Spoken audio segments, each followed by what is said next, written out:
மகரமான உறவுகளோடு தொட்டு பேசுவது, முத்தம் கொடுப்பது போன்றவற்றிற்கு ஏதேனும் அளவுகோலை மார்க்க வரையறுத்துள்ளதா? ஆமாம், வரையறை இருக்கு.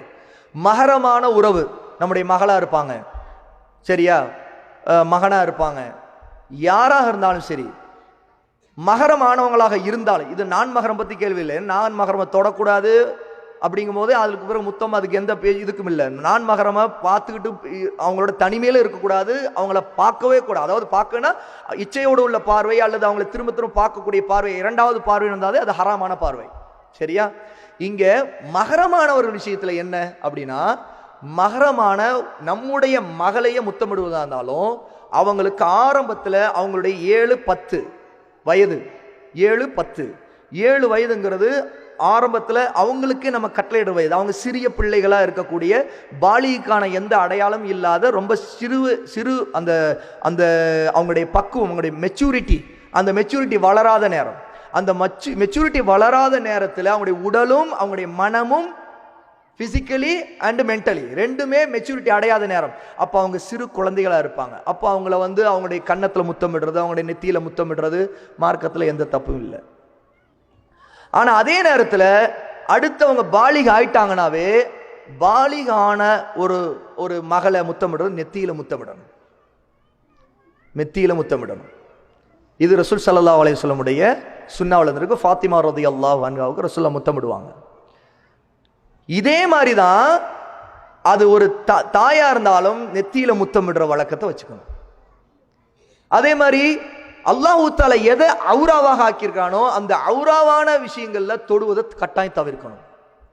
இதை ரசூல் ஸல்லல்லாஹு அலைஹி வஸல்லம் ஒரு இடத்துல நமக்கு மிக முக்கியமாக உணர்த்தினாங்க. என்ன தெரியுமா? 10 வயதான பிறகு அவர்களை நீங்கள் படுக்கையிலிருந்து பிரித்து போடுங்கள்.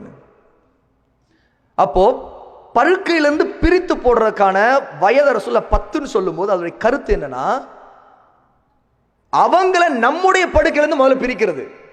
அதே மாதிரி அவர்கள் 10 வயது நிரம்பிய உங்கள் மத்தியில் அண்ணன் தம்பியா இருக்கலாம், அக்கா தங்கச்சியா இருக்கலாம், அவங்க தனித்தனியா தான் படுக்கணும், தனித்தனியா படுக்கணும். ஒரே போர்வையில படுக்கக்கூடாது, ஒரு போர்வை கூடாது. அண்ணன் தம்பியா இருந்தாலும் அக்கா தங்கச்சியா இருந்தாலும் ஒரு போர்வையில் தூங்கக்கூடாது, தனித்தனி போர்வை பயன்படுத்தணும், தலையணை தனித்தனியா இருக்கணும். இதெல்லாம் மகரமானவங்களுக்குள்ள இருக்கிற மார்க்கம் கொடுத்து சொல்லக்கூடிய வரம்புகள். ரசூல் ஸல்லல்லாஹு அலைஹி வஸல்லம் சிறு பிள்ளைகள்ங்கிற வரம்புல இருந்து ஒரு 10 வயது ஆனவனையே கணவன் மனைவிக்கு சொல்றாங்க, உங்களுடைய படுக்கையோடு அவங்கள இணைக்காதீங்கன்னு. அப்ப பிள்ளைங்க முதல்ல ஆரம்பத்தில் நம்முடைய படுத்திருக்குங்க, 7 வயசு ஆயிடுச்சு, 8 வயசு ஆயிடுச்சு. ரசூலுல்லாஹ் கடத்தில் 10 சொன்னாங்க. இதுல என்னென்ன சட்டம்னா, அங்க நோக்கம் என்னவோ அதற்கு அந்த நோக்கம் நிறைவேறது தான் அங்க விஷயம்.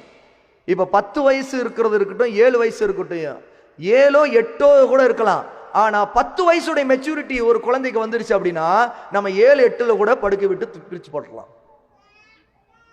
ஏன்னா பிள்ளைகள் அவங்க இந்த காலத்துல என்ன சூழ்நிலை, எப்படி வளர்றாங்க, அவங்களுக்கு என்ன இன்புட்ஸ் போகுது அப்படிங்கிறத நம்முடைய வரம்பு எல்லாம் தாண்டி, நம்முடைய கண்ட்ரோலையும் தாண்டி நிறைய போகுது. அது பெரிய ஃபித்னாவா இருக்கு.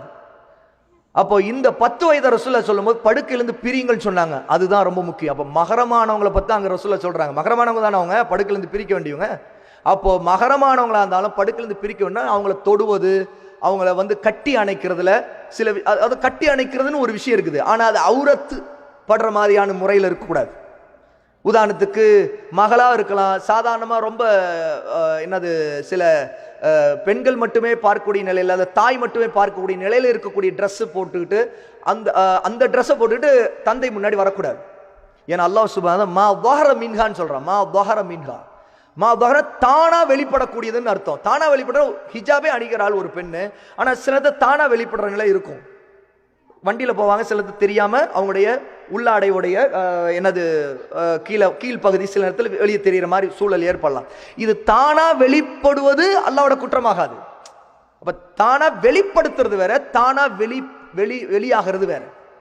அப்போ இதுல சட்டம் என்னன்னு கேட்டா, இப்போ தானா வெளிப்படுத்துற நிலையில் எப்போ வருது? ஒருத்தர் இப்போ குளிரறைக்கு போறார், அவங்க குளிரறைக்கு போகும்போது அவங்களுடைய அவுரத்தை அவங்க வெளிப்படுத்திக்கிறாங்க. ஏன்னா அவங்க குளிக்கணும். அப்ப அந்த அவுரத்துடைய நிலையில வெளியில இருக்க முடியுமா? அந்த அவுரத் தெரியுற மாதிரி நிலை அப்ப கூடாதுல. அந்த மாதிரி தந்தைக்கு முன்னோ, ஏன் ஒரு தாய்க்கு முன்னோ தன் மகனோ இருக்கக்கூடாது.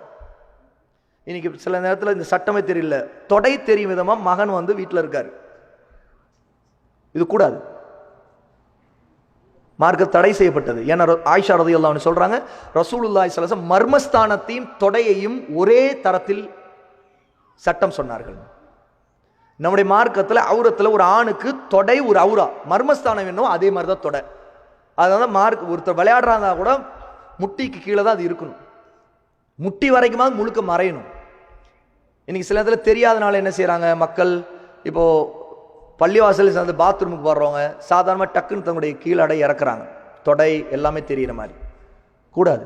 அதே மாதிரி ஒரு பேச்சுலர்ஸ் இருக்கிறாங்க அப்படின்னா, இது நான் பேச்சுலர்ஸை சொல்கிறேன், பேச்சுலர் அவங்க ரூமில் இருக்கும்போது அவங்க ட்ரெஸ் சேஞ்ச் பண்ணும்போது தங்களுடைய தொடை தெரியும் தான். சில நேரத்தில் அவங்க ட்ரெஸ் போடும்போது, குறிப்பாக அண்டர்வேர் போடும்போது மற்றவங்க முன்னாடி அந்த அவுரத் தெரிகிற மாதிரி நடந்துடுறாங்க. இது வெக்கக்கேடான மார்க்கம் தடை செய்த ஒரு குற்றத்தில் உள்ளது. அப்போ இந்த அளவுக்கு இருக்கும்போது ஹயா, அல் ஹயா மினல் ஈமான், வெக்கம் ஈமானுடைய ஒரு பகுதி, ஈமான்ல உள்ளது. அப்போ தாய் தந்தை இருந்தாலும் அந்த அவுரத்தை மறைத்து கொண்டுதான் அவங்க ஆடை அணியணுங்கிறது பழக்கணும். அப்ப இது எல்லாம் அதுல அடங்கும். வெக்கத்தை கொண்டுதான் மார்க்கம் இங்க சில விஷயத்தை குறிப்பிடுது.